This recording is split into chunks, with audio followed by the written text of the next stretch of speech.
Alright guys, here we go. We're gonna make some seitan by washing out flour. Well, I recommend, if you haven't done this before, I recommend making a small batch. This way, if you're not happy with what you get, you haven't wasted all that flour, right? So I've got, let me see, where is my measurement here? I can't even see my measurement. Holy moly. Okay, anyhow, look at this. It's on the heaping side. I've got 2 there. Okay, so this is a half cup I'm using. I've got 2 already. And here is my 3rd. Now, how much water, really? I mean, I never measure anything. So if I tell you put a cup of water, I'll be lying to you. So I go with feel. You want a pretty firm dough, but you don't want it too firm that you can't work it. So I'm just going to put some water in this kettle, and I'll show you how much. I'm just going to add a little bit at a time, and I'm just going to show you where I stop.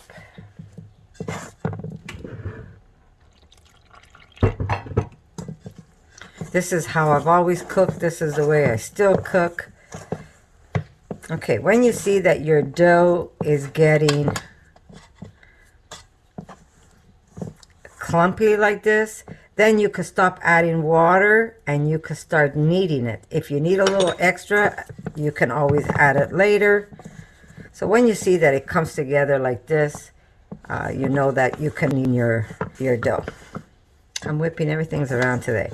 Okay, so now, yes, I do need a little drop more.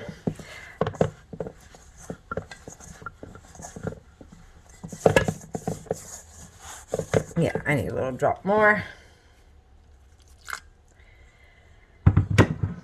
Remember, a little always goes a long way.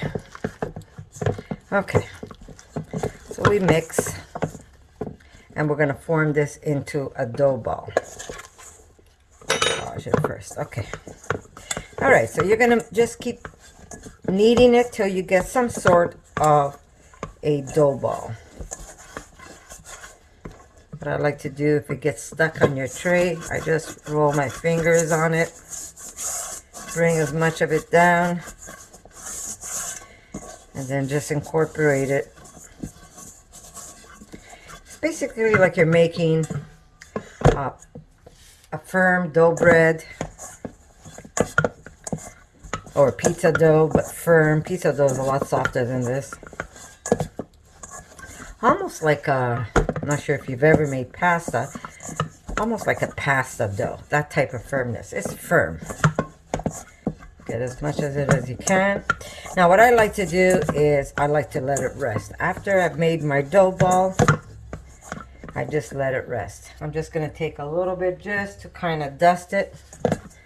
This way it's not so sticky under my hands.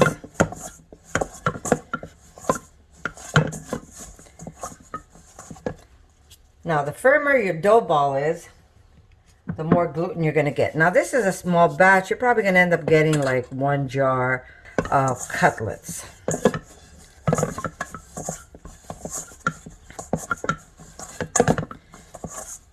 Yeah. And really, it's not a lot of work. A lot of people say, oh my God, to wash dough, it takes forever. It really doesn't. Once you've got this dough ball into a pretty much to this stage, you want to just cover it and let it rest. And then what I do is I just fill it up with water and let it rest. So basically you want to start this in the morning. So this way, by the end of the day, you should be able, or the end of the afternoon, you should be able to have your dough done, because this is going to go into a refrigerator after. You'll see what I mean later on. But for now, yes, it's a longer process, but then it's going to cost you peanuts rather than dollars. Some people say they can't afford seitan. Sorry, not seitan, vital wheat gluten, because it's just way too expensive. This is going to cost you peanuts. Trust me, it's going to cost you peanuts to make. And you get all the protein your body needs. And it's low fat. And yeah. All right, so there you go. It's sitting there. I'm just going to let it rest. How long am I going to let it rest? As long as I really want. I could take this and I could even make it tomorrow. I could even wash this tomorrow. I don't have to wash it now if I don't want to. as long as that dough ball is formed. But I'm going to let it sit here maybe half an hour, and then I'm going to pour some water and I'm going to let it sit in there.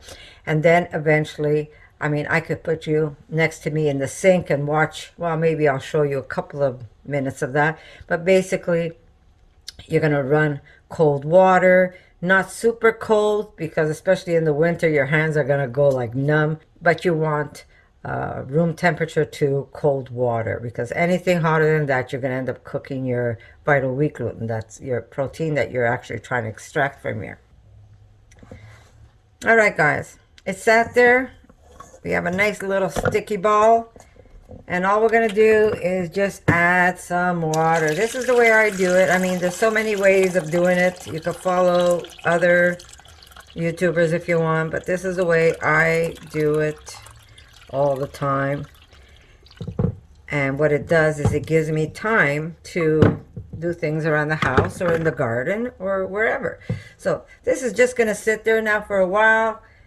If you're in a hurry, start washing. I find the longer you have this sit, the better it gets. That's how I find anyhow.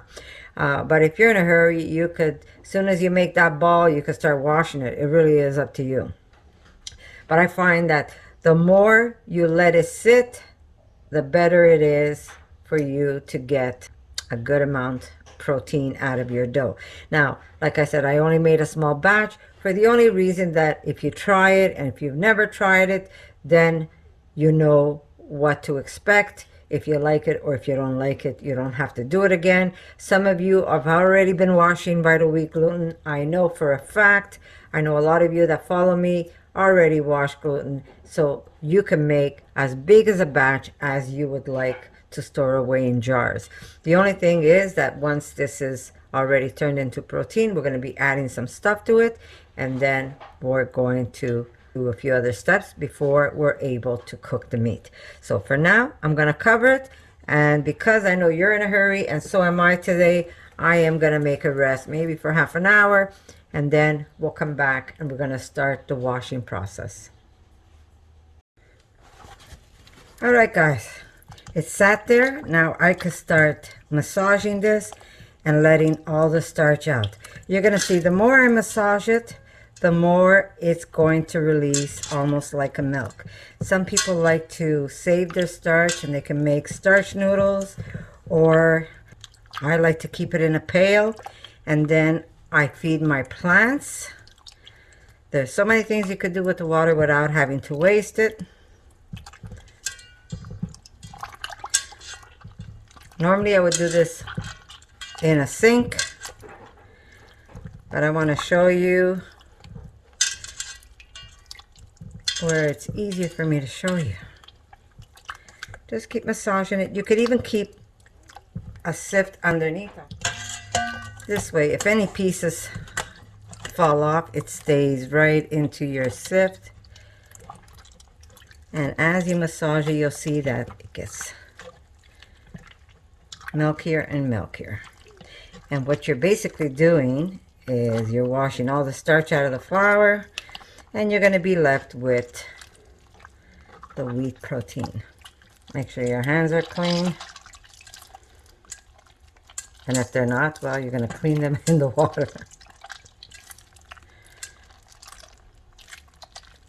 See, the more you squeeze, get at least more of the starches in the water. I should go get my garden pail. Give me a second, please. Okay. I'll be right back, guys.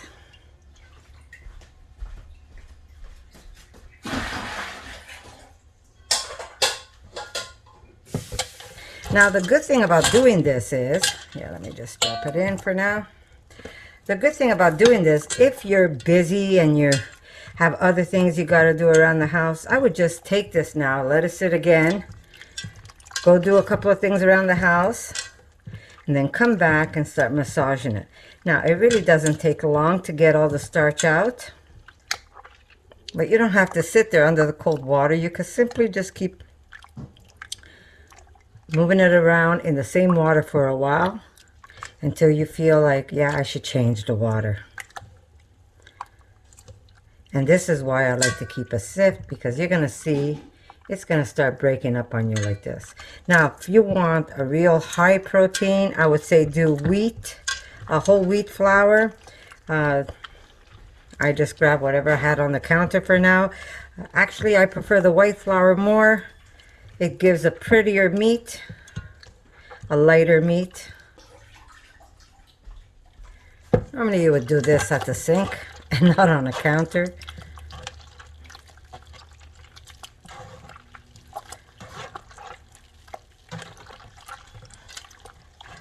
Isn't it amazing? But one thing, you could do so many things. With the starch water, you could make noodles. Okay, if you start seeing it's falling apart like this, don't be afraid of that. That's why you could use a sift and make sure that you catch everything that falls, because when you gather everything back up, you're going to form a ball again. But sometimes I like to just put it in the sift and just squish it around this way. Break it up so all the starches can come out. And what I do like about using washed gluten is if you don't completely get the starch out and you have these little balls that aren't washed out, when you cook your seitan, it looks like little fat balls. And it's just as good. Just because you didn't wash out the flour doesn't mean that it's not tasty. It just gives a different look. A more realistic look sometimes if you don't wash it all out. Notice how my ball is getting smaller and smaller. Now, usually when I'm making my, what you call cutlets, yeah, let me just wash this first. Okay. Usually when I make my, not my steakettes, when I make my Italian cutlets, that's when I make my seitan, where I bread them into cutlets. I make a very large batch. So, because the batch is so big, like I said, I let it soak, I go do something, come back. Sometimes I refrigerate it because I'm not finishing, I haven't finished washing it out. And then the day after, I continue. Because there's more than just, you know, there's so many things you have to do in the house that, you know, you gotta make your time. You gotta kind of try and balance, right? So if you don't do it all in one day, it's not the end of the world. Just use your knuckles, push it down on your sift. That helps break it up and take a lot of that starch out. Now I'm using, like I said, I'm saving all my starch. It's going into my garden pail outside because I will be watering my plants with this.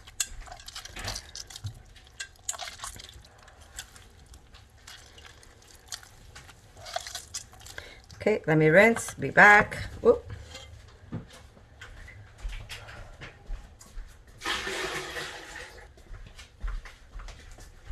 And this is why I like to use a sieve. Sometimes it falls apart while I'm washing it, and if I didn't have that sieve, this would go down the drain, right? That little piece, it would go into that water and then down the drain. Notice it is no longer the color of milk. It's starting to look, well, less than skim milk. But if I keep massaging, it will get more milky. But you'll see that as you do it, it'll be less milky.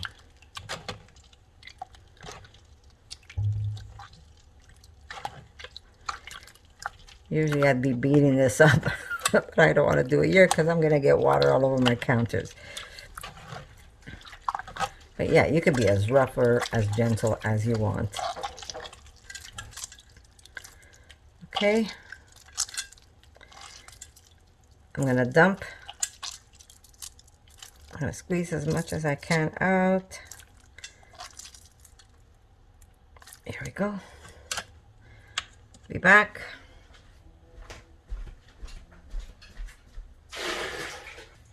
Thank you. Erica, would you bring that outside for me, please? Okay, so I'm pretty much done. I'm not going to wash it more than I did. As you can see, the water is still cloudy, but that's good for me.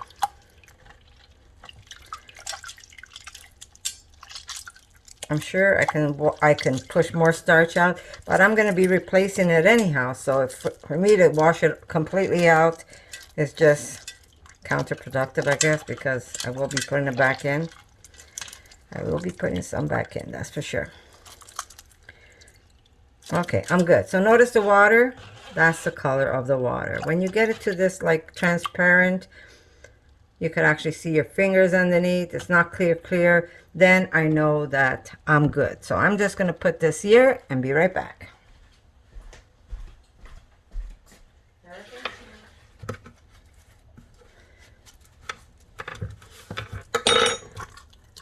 There we go. Not the prettiest. And every once in a while, I'm just going to squeeze the water out and try and get it as little water as possible inside my dough ball. It will leak on its own. So we're going to cover this and we're going to see you in a few hours, guys. All right, guys. Here's our little bundle and here's the water that came out of it.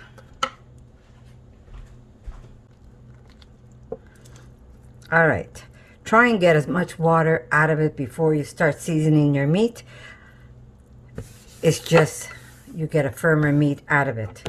I'm in a little time crunch, so it's gonna have to do for me. Okay, now we're gonna take this meat and we're just gonna break it up. And we're gonna add some ingredients to this. Okay, we're going to add a little bit of garlic salt.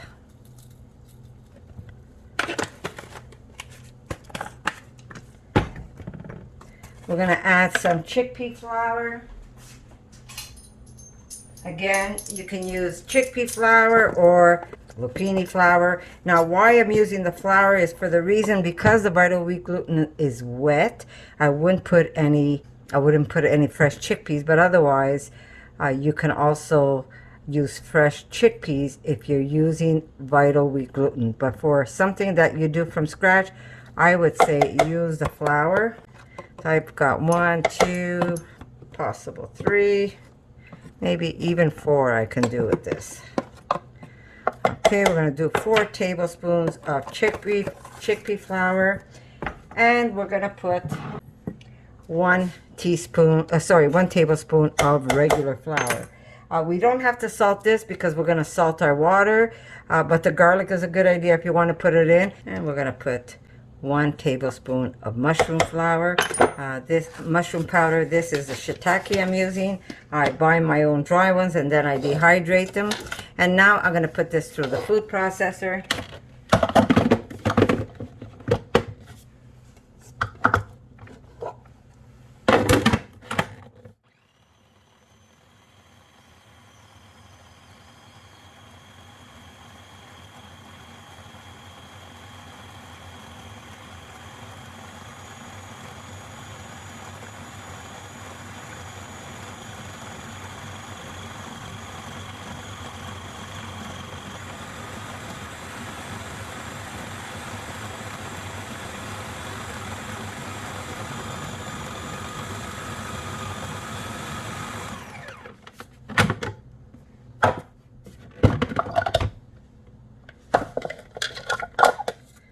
Okay, notice how it got nice and firm, but I will beat it up just a little more, so I'm going to break it up again. Now, if you find it's a little too sticky, you could also just spray just a little bit of olive oil. As you can tell, it's nice and sticky. Okay, so we're going to put a little bit of olive oil. Now, if I was doing an Asian blend, oh my God. I can't talk today. I would maybe use a little bit of sesame seed oil. Okay.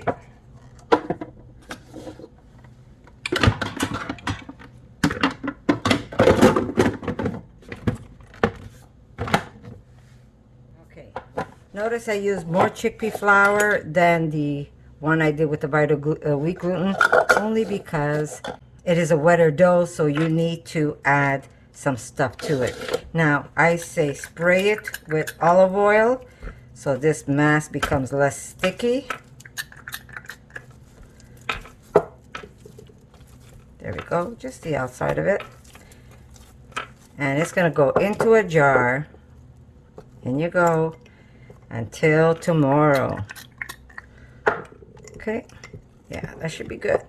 Okay, just cover it with a lid, put it in the refrigerator, and come tomorrow, we're going to be able to slice this and then do what we normally do to preserve this meat. But very easy. You're going to get quite a bit of cutlets. I might even get a little more than one jar, and you've got very cheap, delicious vegan meat at a fraction of the price. So I'm going to put this in the refrigerator, and then tomorrow I'm going to continue this video and show you what I do. So I'll see you then, guys.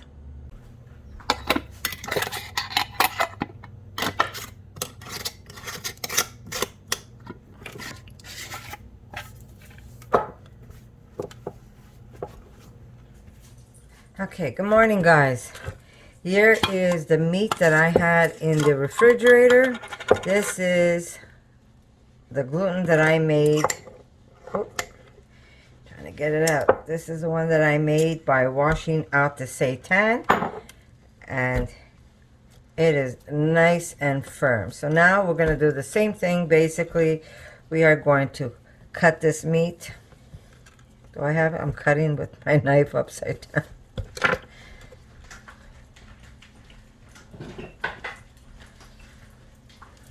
Actually, I don't know if I should make these in chunks or make them cutlets. Might as well make cutlets again. Okay, so basically you're going to do the same thing. You're going to just roll them out the way we did the other one that was from the Vital Wheat gluten. The only difference is this one is by washing. Let me do that one again. This one is by washing seitan. I should just spray my counter. If it gets a little sticky, guys, just give it a little squirt, and you should be okay. Okay, so there's my parchment paper. It doesn't cover the whole thing, so the steam could embellish them. And then, of course, we're going to lay down our meat on top. And if you need 2 sheets, that's okay. You use, sorry, I don't mean to shake you. If you need 2 sheets, then use 2 sheets. For instance, here I'm fitting 4 now, so I'm going to go get my other sheet that I have here, lay that on top, and I'm going to put more meat on top. So this is what I got out of that small batch of flour that I washed out. So, not bad. I say not bad at all. Okay, so I just need 2 sheets for this batch. But I got quite a bit of meat to either cook right away, and then enjoy for dinner, because this is a firmer meat. If you want, like I said, if you wanted to make cubes because you're making either a stew, or if you want to make shish kebabs, I would say don't make them. Mind you, you could also fold these in half and put a skewer through it, but I would say make cubes and just drop it on your paper. But yeah, very, very easy, and this way it really costs pretty much peanuts. So I'm going to put these to cook, and later on, if I have a different recipe I want to create, I'll probably show you what I put in it. I'm going to sterilize my jars in the oven. They're going to stay in there. Nobody's going to touch them until I'm ready to jar these. And as soon as these are done, the first thing, you have to make sure everything, again, make sure everything is ready for you. If you want to put garlic, onion, whatever you want to put in your jars, have them ready. Because once this is done, you're going to keep this covered and start filling your jars like I showed you in my other video with the garlic and whatever else you want to put in the jar. Then you're going to start putting your hot meat in there, and then that hot liquid from the bottom. Now, if you want it really, really hot, you could even boil water and put the boiling water in the jars, close them, and then they go into the oven. Let's cook these, and then I'm going to show you, I'll show you what I put in this recipe. So we have it. Remember what we do? We go to steam again, so we go to medium, and then we're going to go to 45 minutes. Okay, and we press start, and make sure the top is sealed. There you go. So 45 minutes, you shall see me back with some other recipe. I'm going to decide what I'm going to do this one. Maybe I'll make this one more Italian with like rosemary and garlic. We'll see when the time comes. And yes, I do have a few recipes up if you want to watch on some washed seitan. I like it. I like it better than the Vital Wheat gluten. The only difference is the Vital Wheat gluten is easier and faster for me. So if I'm in a pinch, I'll do the Vital Wheat gluten. And if I have the time to do it, then I do my washing of the seitan. But especially over the holidays when I make my stuffed olives and I make my my cutlets, I always use the washed seitan because I prefer that meat over the one that's the Vital Wheat gluten. But they're both good, guys, so you pick and choose which one you want. But I do have some recipes if you want to check those out. And when I come back, I'm going to show you what I'm going to throw in this recipe. We're going to kind of make it a little Italian and see what I could throw in there. We'll see what I'm going to do anyhow. So if you've got flour, you can make seitan, guys. It's just that easy. If you have flour at home, you can make vegan meat. So I'll see you in a bit and we'll put something together. For more videos like this, make sure to subscribe to Connie's RAWsome Kitchen, give it a thumbs up, and share it with your friends.